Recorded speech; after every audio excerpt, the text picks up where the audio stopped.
Pirmosios Triumfo arkos dalyviai dainuoja paskutinėje dainą. Visi projekto vargai jau praeityje.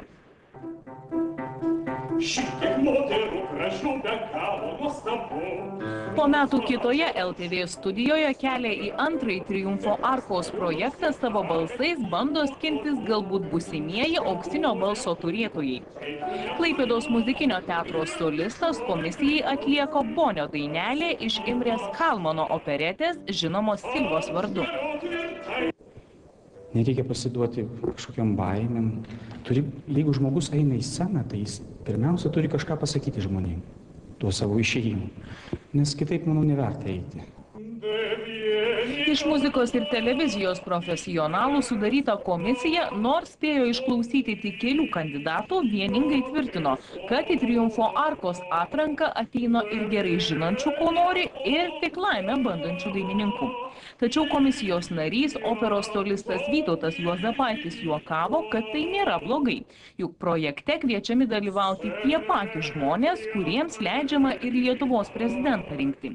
Muzikos senjorai ir tie, kieno balsai vos baigė formuotis. Televizija tai yra tramplinas, televizija tai yra trumpiausias kelias. Tai yra, žinot, kai yra išasfaltuotas kelias, o visi eina kažkodėl tai per žolyną, išmindami taką, todėl kad tai yra trumpesnis kelias. Aš gink dieve nekritikuoju to kelio, aš tik sakau, konstatuoju patį faktą. Nes ne čia yra tikrai mokslai, siekiama tikrųjų mokslo, ne čia yra tas pragariškas darbas atliekamas, be kurio yra neįmanoma tikroji karjera. Norėtųsi jauniems žmonėms daugiau patarti, kad jie turėtų su specialistais darbo. Tai čia vat klausantis, taip rankos nešti norisi su jais dirbti, bet tačiau čia jau reikia rodyti rezultatą.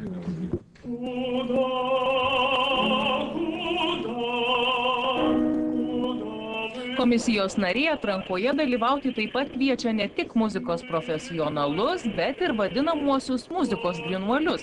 Tačiau be gerų vokalinių sugebėjimų ir klausos, kandidatai turėtų nepamiršti ir charizmos, laisvumo ir spalvingumo. Mat Triumfo arka ne tik muzikos, bet ir televizijos projektas. Aš net nesitikėjau, kad manęs klausinės, aš galvojau, kad aš padainuosiu ir sakys ačiū, viso gero. Triumfo arkos rengėjai atsiprašo visų siuntusių dalyvių anketas. Sugedus serveriui didžioji jų dalis dingo interneto platybėse. Tad anketas pateikė anksčiau bei projekte apsisprendę dalyvauti naujai, kandidatai prašomi anketas elektroniniu paštu išsiųsti dar kartą.